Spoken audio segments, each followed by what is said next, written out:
Kraft presents The Great Gildersleeve.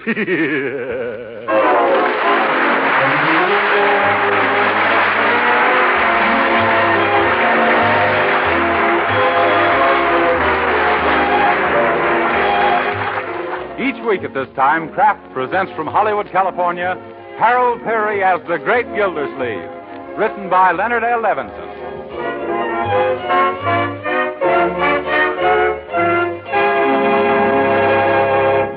We'll hear from the Great Gildersleeve in just a moment. But right now, here's a question for you. Did you know that you can overeat and still be undernourished? That it's not so much the quantity of food you eat as the kind of food you eat that's important? Well, it's true. And that's why you should learn all you can about the right foods to serve your family. Wholesome, protective foods that provide the energy and real nourishment your family needs. So it's important to you that delicious Parquet margarine made by Kraft is one of the right foods, and that it's so economical you can serve your family all they need. Yes, Parquet margarine is a protective food that's packed full of wholesome nourishment. Parquet is one of the best sources of food energy you can serve. And you all know how important vitamin A is.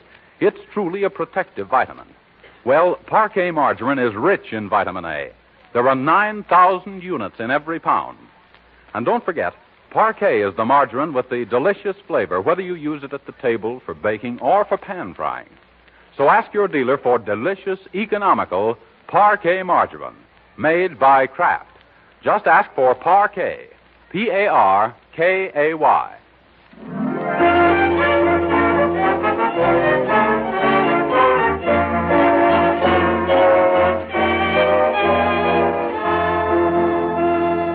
And now let's visit our friend, the Great Gildersleeve.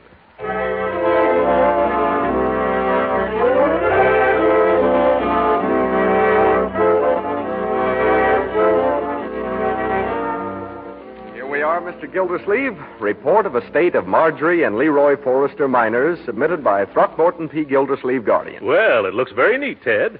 Should impress Judge Hooker. Is it complete? All but the name of that firm that leased the 12th Street property. Oh, yes. Let's see. What was that firm? Oh, yes, the Swanky Hanky Shoppy. Thanks. I'll just fill that in. It was a 99-year lease, wasn't it? Yes, 99 years with monthly options. Oh, Marjorie. Yes, Uncle Throckmorton. Oh, hello, Ted. Hi, Margie. Say, that's a new dress, isn't it? Yes. What do you think of it? Stop asking him questions, Marjorie, or he'll charge the estate for giving a legal opinion. I'll go in the other room, young man, and tend to your papers. Okay. Did you want me? Yes. All ready to go to court, eh? Uh-huh. What about your brother? Where is Leroy? Oh, I sent him to change his shirt for the third time. Uncle, I wish we'd make him get rid of that printing press. Well, little boys will always revert to type. Now tell him to hurry. I don't want to be late. This is important, and I'm getting jittery about it. Oh, now relax and take it easy, Uncle Throckmorton. Relax? Ted says the report is in fine shape.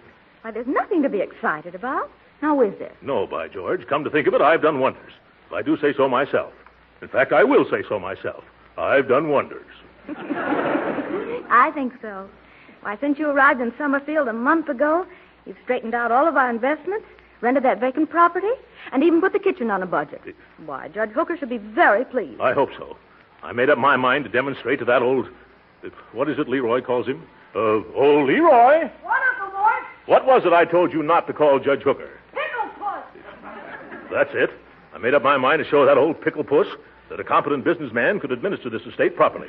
Why? Because you can't put anything over on me. Excuse me, Mr. Gildersleeve. Yes, Bertie? Where did you buy them bananas? Well, from a man in a truck. They were bargains, too. The stores want 30 cents a dozen, and he only charged me 25. Well, he done gypped you. There was only 9 bananas. Yes. As I was saying, Marjorie, you can't put anything over on my type of businessman. We have a certain alertness. Great Danes. What's wrong? Look at the time. We'll be late for court. Oh, but court stays open until 5 o'clock, Uncle Mort. Yes, but we can't just drop in whenever we want, my dear. It isn't a barber shop, you know. We have to be there when the judge is ready to take us. Oh, like a beauty parlor. Yes. You see, I don't want to arrive late and have trouble with old Cucumber Face. I've got to get back here and pack up my bag so I can take the night train. The night train? Yes. Oh, I forgot to tell you. I'm going back to Wistful Vista this evening. Oh, Uncle Mort. Huh? I thought you were going to stay here and live with us. Well, I am. That's why I'm going back to Wistful Vista. Huh? To sell or lease my house there. You are? Oh, that's wonderful. Oh, Leroy. Yeah, what's this? Uncle Mort's going to sell his house in Wistful Vista and come back here and live with us. Oh, boy, gee, that's wonderful, Uncle Mort. Take it easy. Do you want me to make a for sale sign on my printing press? No. Thanks, just the same. You haven't got that many shirts to spare. Oh, Ted, is it time to go? Yes, we should hurry down to the courthouse. Everybody ready? Leroy, Marjorie, Ted, Bertie? Bertie's not going to court with us, Uncle Mort. I know that. I just want a glass of water. That ham I had for breakfast. Water, Bertie. Yes, Mr. Gildersleeve, bringing it. Good. Anybody else want any water? No, no. thank you. Here you are, sir. You better hurry, Mr. Gildersleeve. 1 second while I drink this. Thanks, Bertie. Now I'm ready to go. Oh, excuse me. I must have drunk too fast. Wait a minute, Ted. I think Uncle Mort has the hiccups. Hiccups? No, I'll be all right. Oh. Maybe you better do something about it. No, I'll be all right. Well, Uncle Mort, you better sit down and rest a minute. Well, what about court? You know, old Judge... Judge Hooker, he'll wait. Yes, I can have it put over till tomorrow. But I got to get back to Wistful Vista, Ted. I couldn't do that. Or could I? Why not, Unc? No. I'll be all right in a few minutes. Oh, isn't this silly? Now, don't try to talk, Uncle Mort. Just sit quietly for a few minutes and rest. Rest? All right, I'll rest.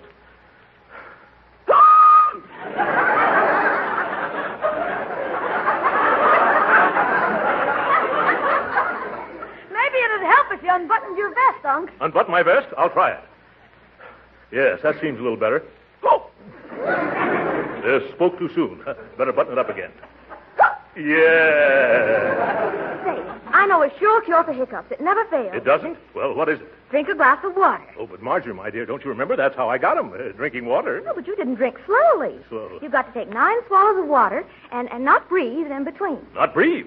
What am I, a fish? Now, Uncle Mort, it's cured thousands. Sure, you know, a hair from the dog that bit you. Ted, this is hiccups, not hydrophobia. Well, I'll get a glass of water. You better get a pitcher in case one glassful won't do it. What are you trying to do? Drown him?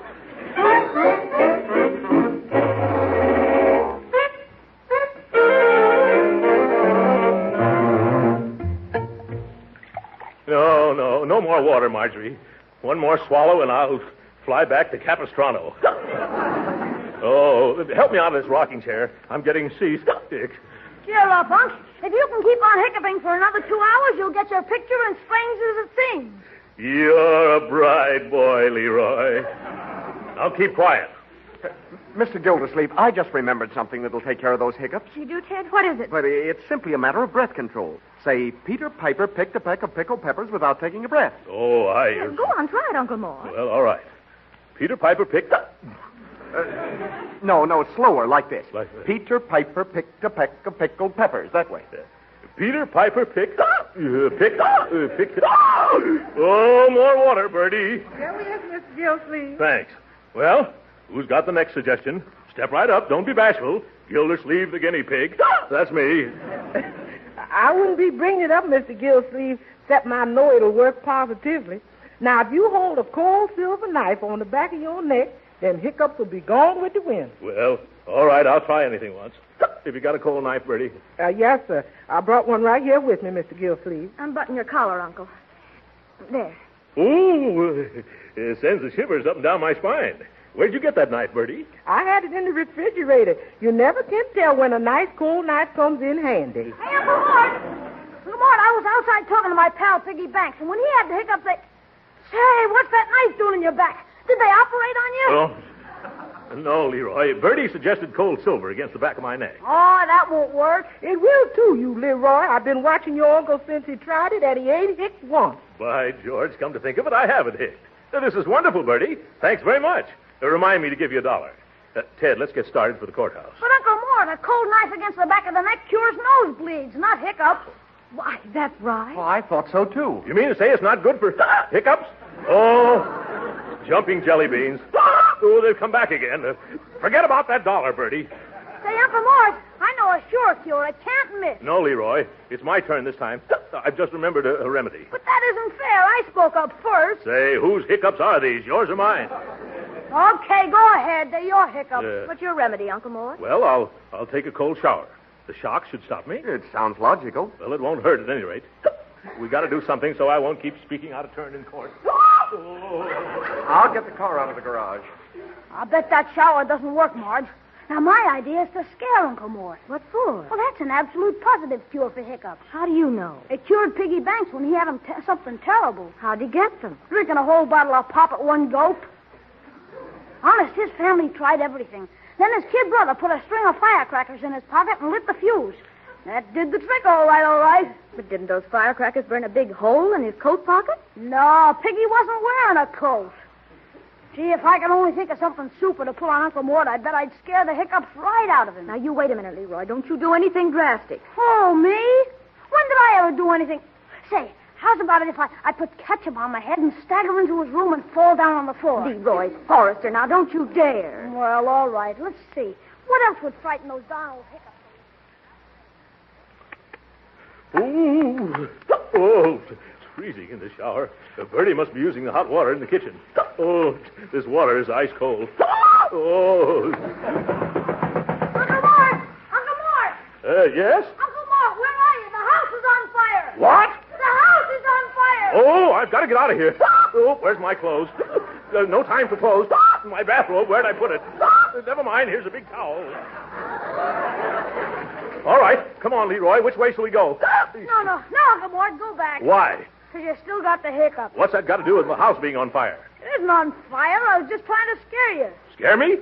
What's the big idea? Gee, I only meant it for the best. I was just trying to frighten the hiccups away. If I ever ran out of the house like this, I'd frighten the neighbors away. I'm awful sorry, Uncle Mort. Say, you better get back in the shower. There's a big drip on the carpet. Who, me?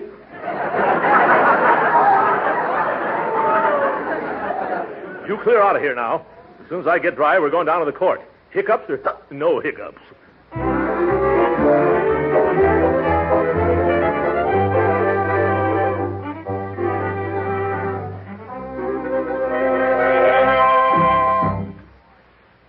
All right, folks.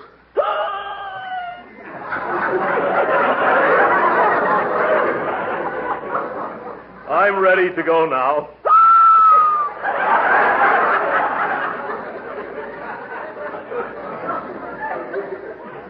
Come on, Ted. Come on, Marjorie. We're coming. Yeah. Where's Leroy? I think he went out. He must be waiting in the car. Good. I hope the judge doesn't mind. Okay, buddy, stick 'em up. Your money or your life. Leroy, come out of that closet and put back that water pistol. Oh, that didn't work either. You can't frighten me, Leroy. I'll go out and get in the car, young man. I told you, Leroy. Just you wait. I'll figure out a scheme that'll make Uncle Mort forget all about those beeps of his. Yeah. Now, get in the car, everybody.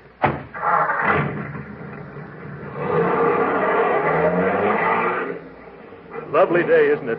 Too bad I can't appreciate it. Maybe being in the fresh air like this, my hiccups will... Oh, no, they won't. Oh, the car's doing it, too. Boy, every time you hiccup, P.P., your foot goes down on the gas. You think so? Yes. You want to stop and let me drive? No, we haven't got time.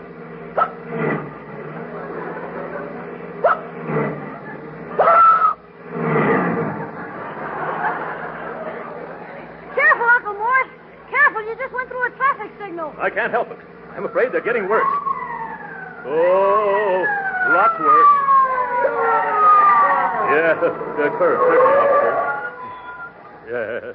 What's the idea of driving down the street like a jackrabbit and jumping the signal? Where's your driver's license? Well, it's like this, officer. Oh, it's like that, is it?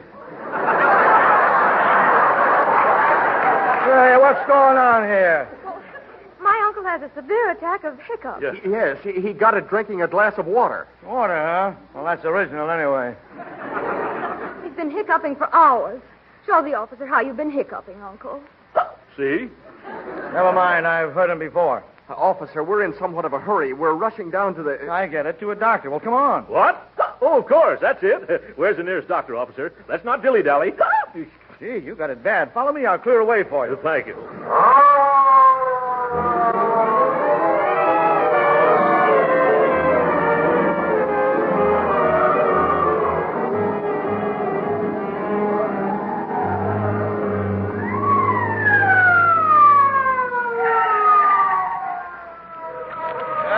our medical center building. Oh, I don't know how to thank you, officer. Yes.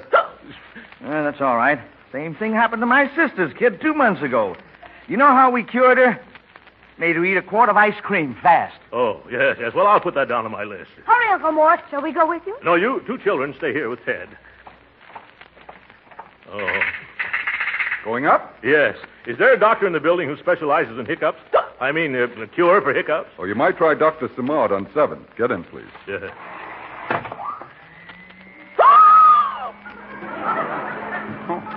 Say, you've got them bad, mister. Yeah. I know something that will cure them in no time. You do? What is it? Eat a quart of ice cream fast. Yeah. 7th floor. There's Dr. Simard's waiting room, 4 doors down. Thank you very much. All this fuss over these silly hiccups. Well, at least I'll get rid of them for sure now.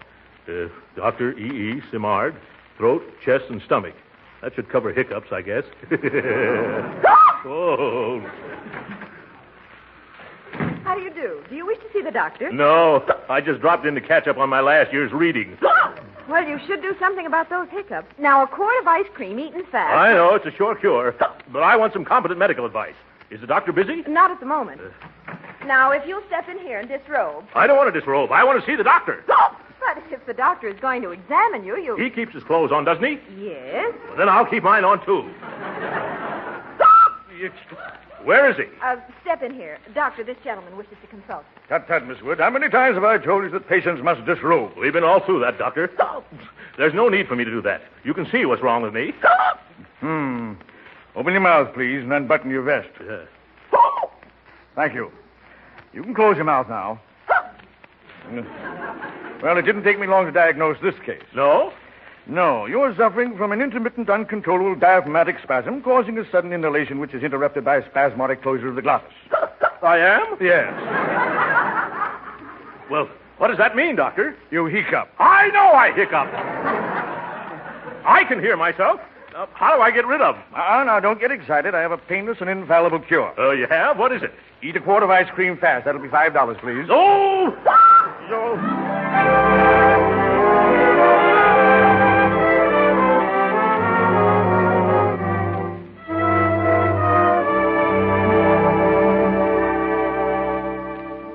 The judge's chambers are down at the end of the hall, T.P. Oh, jumping jeeps. Look at the clock. This is of a time to show up.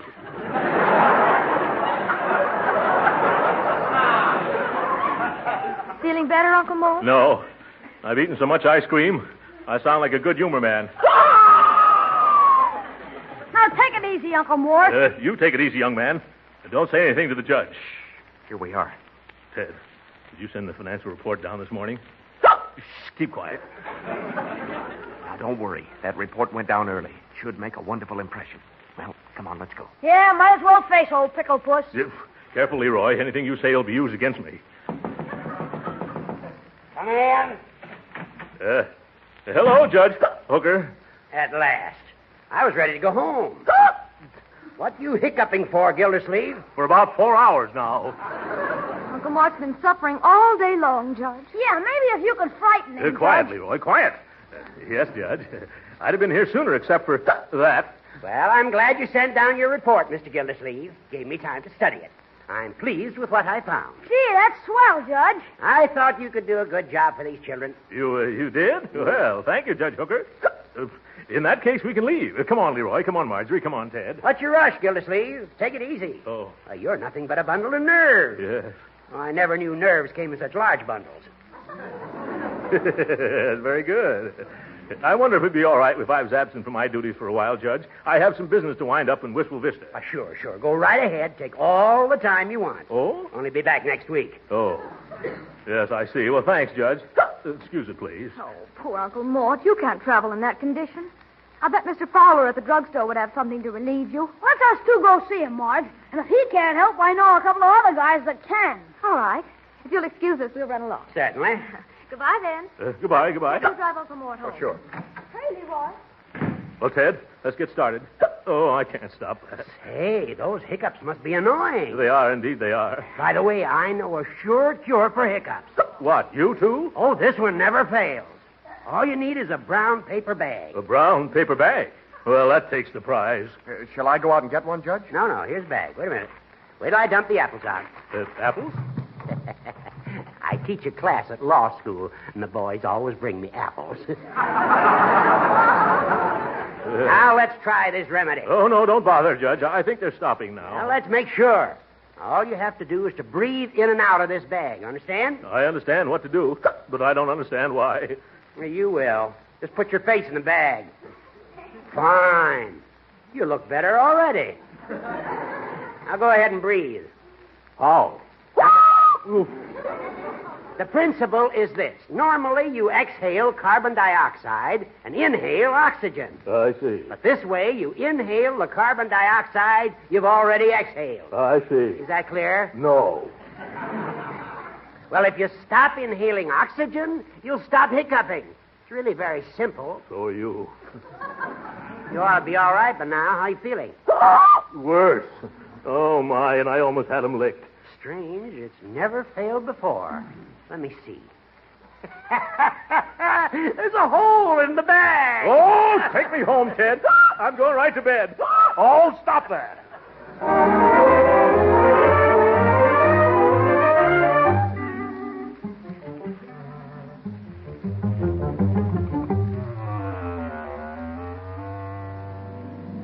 Hey, Lefty. Yeah?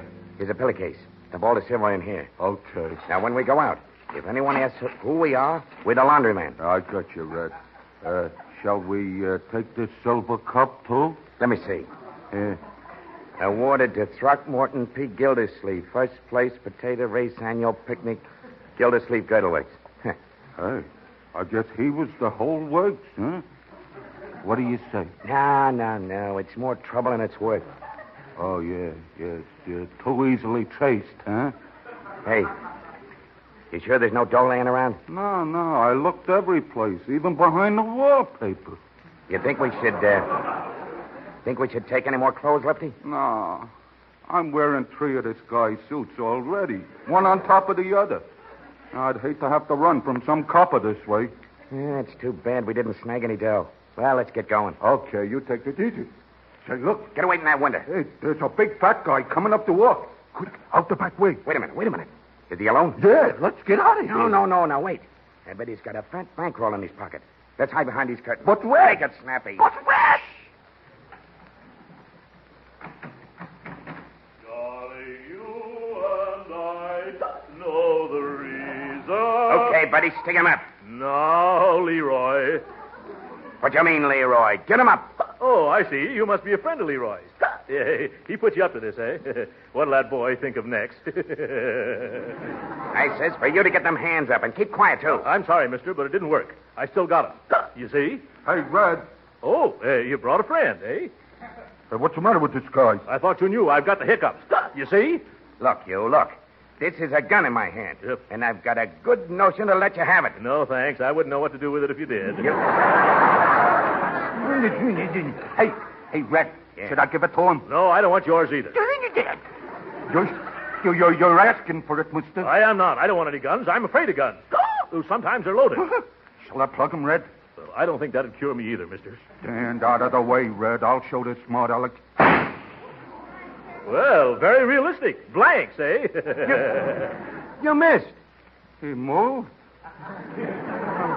I'll try again. Don't do that. You'll have every cop in town here. Oh, gangbuster. What are you going to do with a guy like that? I know. Lefty, you stick your gat in his ribs and I'll frisk him. Okay. Now hold still, will you? This time I can't miss. Now cut it out. Cut it out. Still. Sorry, I'm ticklish. You... Stop it! Here, give me that gun. No. Oh, you get away from there. Hurry up, Red. I can't. All right.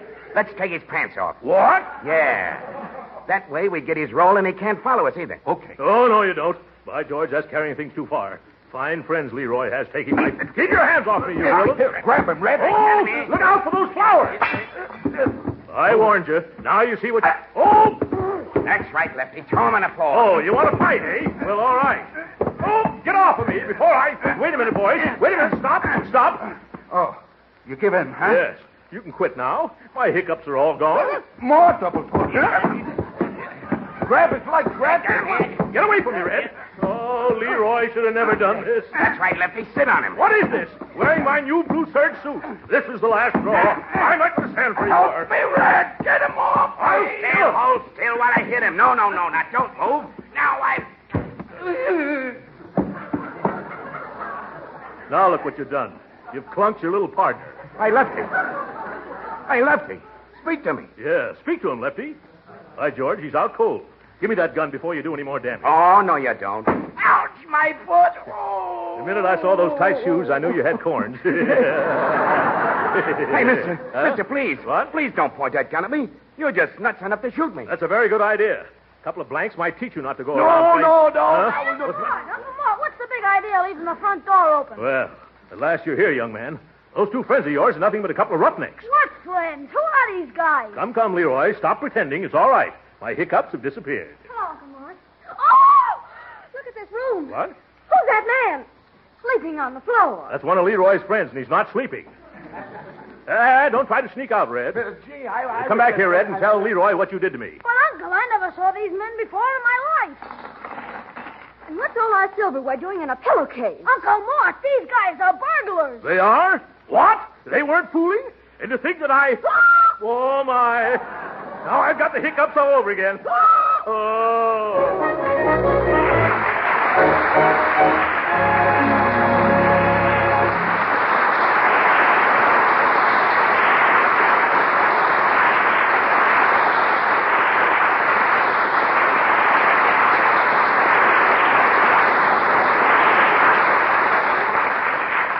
The Great Gildersleeve will be with us again in a few minutes. But first, I want to say that being a mere man puts me at quite a disadvantage in talking to you housewives, especially you housewives who are really good cooks, because so many of you are probably already using delicious parquet margarine made by Kraft, and already know from your own experience that it's a grand-tasting, economical margarine that can be used in many ways. Yes, you know, for instance, that parquet margarine is really delicious for table use, and good for your family, too. You know that parquet makes cookies, cakes, and pie crust taste better because it's a genuine flavor shortening that adds its own delicate taste to all baked foods. You know that parquet margarine seasons hot vegetables to a queen's taste, makes pan-fried foods taste better, too, and it doesn't spatter or stick to the pan. And don't overlook the fact that parquet margarine is a highly nutritious energy food and a year-round source of vitamin A. Yes, you housewives who use parquet know how good it is. But some of you listeners probably haven't tried parquet margarine yet. Well, if you haven't, try it. Yes, ask your dealer for a pound or two of parquet margarine tomorrow. Just say parquet, P-A-R-K-A-Y. It's made by Kraft.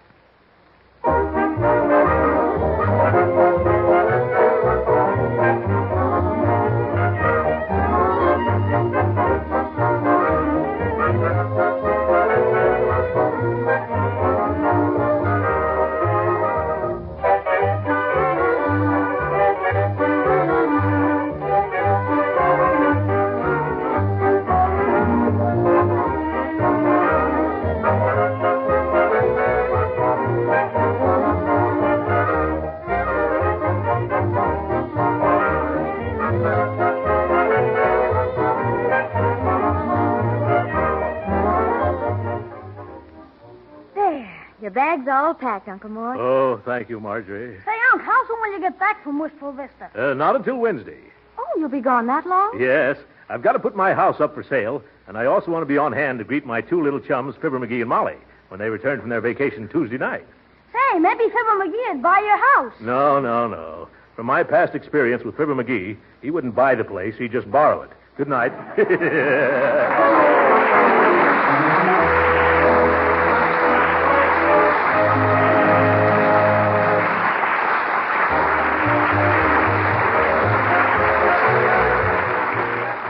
Original music heard on this program was composed and conducted by William Randolph.